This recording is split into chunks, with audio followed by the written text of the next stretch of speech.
Hello po mga kababayan, si Dante Maravillas. Dito muna ulit tayo sa ating podcast, Life with Dante M.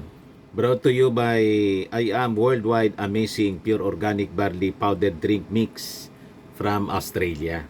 Yung mga gusto na mag-business nito mga kababayan, online selling po, mag-message na lang po kayo sa amin.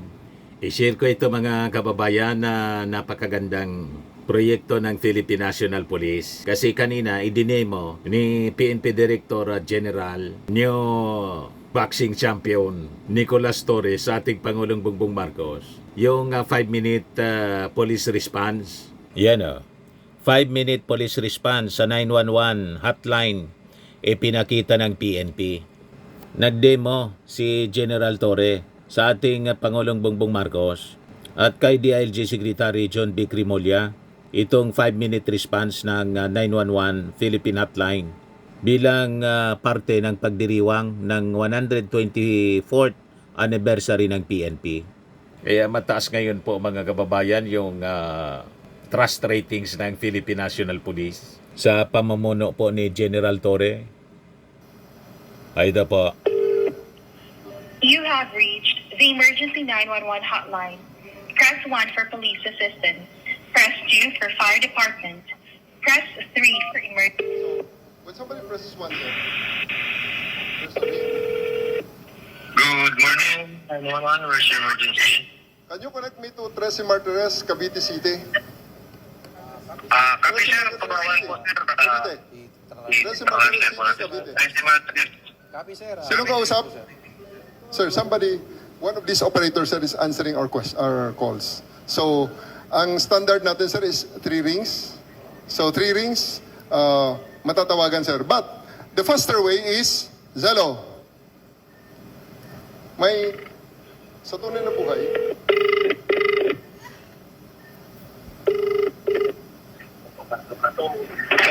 Good morning sir. Good morning. Test call from Yes sir, good PCC. morning po. Pwede bang malaman ang pangalan mo, state your name and your location? 10 po sir, NUP Calosa sir. Exact 20, Tracy Martinez Police Station, Barangay Gregorio, Tracy Martinez City sir. Thank you, thank you. Kindly dispatch 1 unit with body camera. 1 unit with body camera to Mayor Gemma Lubigan. Papuntahan mo at gusto namin siyang makita sa command center. Send 1 unit with body camera to Mayor Gemma Lubigan. 10 po sir, sending Dispatch.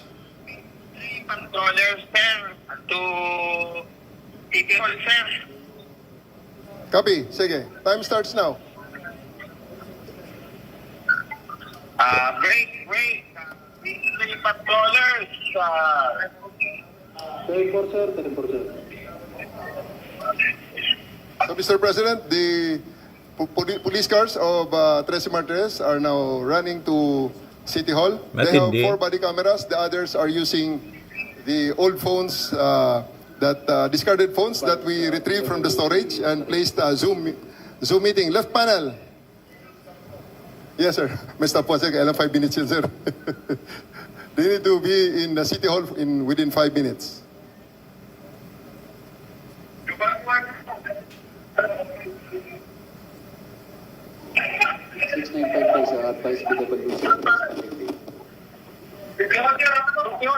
Dito natin malaman, sir, kung si Mayor, sir, ay nandun sa City Hall or wala.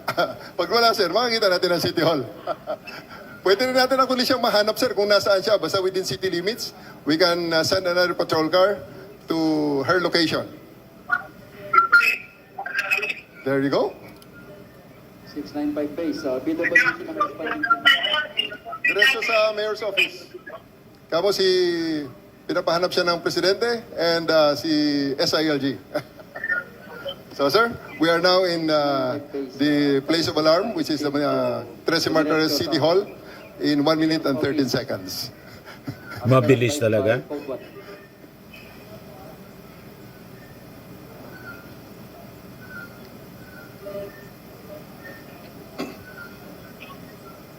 Paki-instruct, tawagan si Mayor. Sir Calasagwe, 695 days.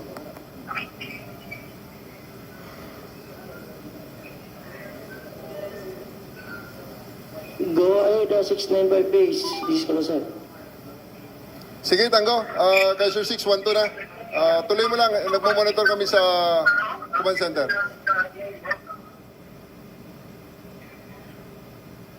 Monitoring sa command center. Pakihanap si Mayor.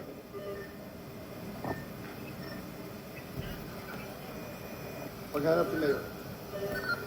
So, 695 days. At by sa ngayon, sir, may papakita rin kami mamaya, sir, ng mga kay Mayor na tumatakbo, sir. kay LG.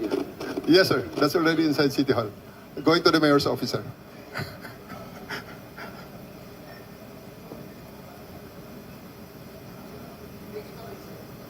Hindi, sir. Pero pwede natin matawagan, sir, through video call. Kung may... hindi, sir. Hindi, sir. One way tayo, sir. Nakikita natin siya, pero hindi natin sila nakikita. Personnel, pakisabi kay Mayor, tumawag kay SILG. Para Pakita na natin rin yung nasa number ng pelikula po, pulis na may mga hawak ng kababayan. body camera. Tawagan natin. US para film. makausap siya ni Secretary. Kunin niyo yung number. Tawagan ko. Yung pulis. Kunin namin yung number Nako, ng Diyos me, ito ang problema natin, sir. Mabilis ang internet, mabilis ang pulis mo bago lang internet. the internet is hanging pag sa loob sa mga building. Yes, sir. Pero that's one challenge. Yes, sir.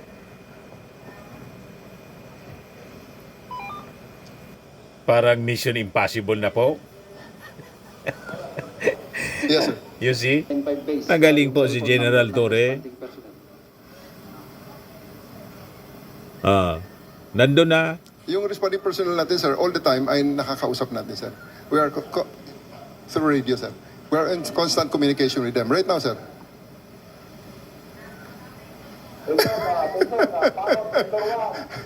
Puntahan natin sa bahay, sir. Wala yung mayor. Kalasag, Address, sir, address. Dispatch, sa bahay ni Mayor. Pakisabi, wala siya sa mga opisina. Diretso sa bahay ni Mayor. Yan na si Mayor. Hinihintay na nila, sir, si Mayor. Ito na, sir.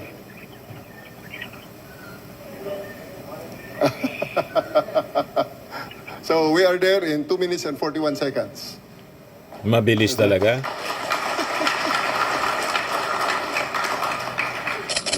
Di ba? Ayos na ayos mga kababayan. Tuwang-tuwa ngayon ang ating mga mamamayang Filipino sa ating PNP. Mataas yung approval ratings mga kababayan.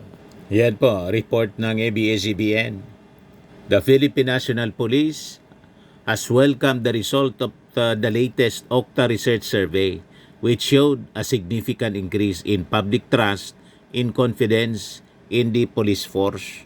According to the survey, the PNP recorded a 71% trust rating, up by 9 points from the previous survey, and 73% sa performance rating nila, which rose by 11 points. Grabe mga kababayan yung pag-angat ng trust ratings ng PNP natin ngayon sa pamumuno po ni General Astig Torre.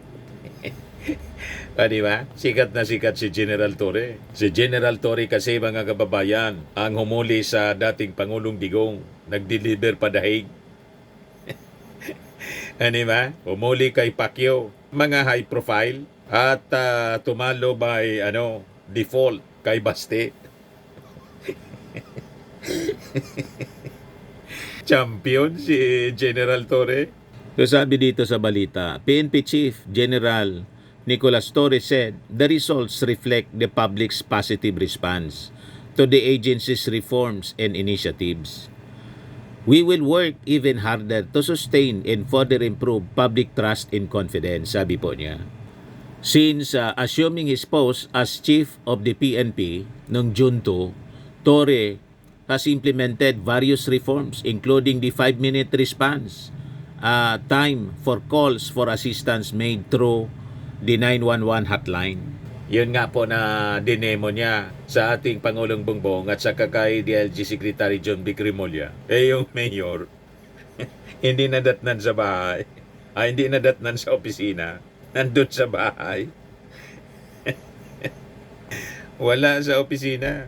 So sabi po ni General Torre, the survey results will serve as inspiration for the PNP to further enhance its service, aiming to be a faster, more reliable, and more effective in addressing the needs of the public. Sari-sari yung mga reactions ng tao. Sabi ni Roy Mamburao, General Torre lang ang best PNP chief ever.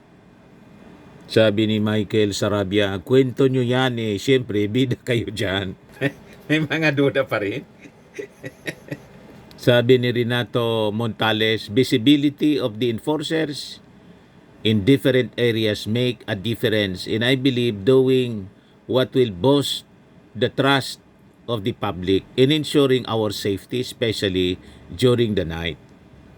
Sabi ni GE, congrats General Nick Torre, the best PNP chief in history. Sabi ni Lydia, baka mga pulis din at pamilya nila ang nasorbe. Sabi ni Marshall Paclibon, let's sustain the momentum, the programs of the PNP, CPNP are doable, impactful, and direct to the people we serve. Sabi ni Vic Daria, no matter the black propaganda by these dark shadows against the PNP, it is now a much better police force more than ever. Unlike before, that it was being used by politicians, shady individuals, as an organization for terrorizing the populace and doing illegal activities. We can say that the PNP now is more professional and being led by a trustworthy chief PNP. Sabi ni Marie Cruz, Okta with the Professor Guido is undeniably efficient compared to other. Job well done, PNP under the leadership of the great leader. Chief Nicolas Torre III, as expected, the rating is high. Sabi ni Gina Ravis, iyak na naman ang mga pro-syndicate, pro-criminals. Sabi ni De La Cruz, congratulations PNP and Philippine government. O diba, tuwang-tuwa yung ating mga mamamayang Pilipino sa ating PNP. Dati, galit sila sa pulis. Dati masama ang tingin nila sa ating PNP. O ngayon, pati sa Armed Forces mga kababayan, mataas yung ratings ng Armed Forces. Kaya nagpasalamat po si General Browner. O ito yung pinalabas na statement ngayon pa lang ni General Romeo Browner, Chief of Staff, Armed Forces of the Philippines. Sabi niya,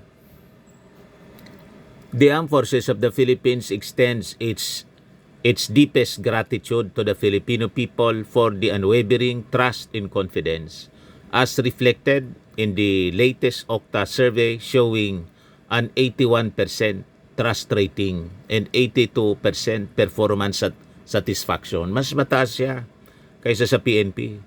This strong public support strengthens our resolve to serve with even greater commitment to protect our nation, uphold our sovereignty, and safeguard our people. We also express our sincere appreciation to our Commander-in-Chief, President Ferdinand R. Marcos Jr., and to our Defense Secretary, Honorable Gilbert Gibo Chodoro Jr., for their steadfast leadership and guidance, which continue to steer the armed forces toward greater excellence and service. The Armed Forces leadership commends our soldiers, airmen, sailors, and marines for their professionalism, dedication, and sacrifice. These results are testament to your tireless service, discipline, and devotion to duty in the name of the Filipino people. Mabuhay ang sandatang lakas ng Pilipinas. Mabuhay ang bagong Pilipinas. So yun yung mga magagandang balita sa bawat pamilya natin. The guardians of the people, the armed forces, the protector, the PNP. Sabi ng PNP sa kanilang slogan, to serve and protect. So, mabuhay kayo at ipagpatuloy ang magandang gawain para sa ating bayan. Di ba po?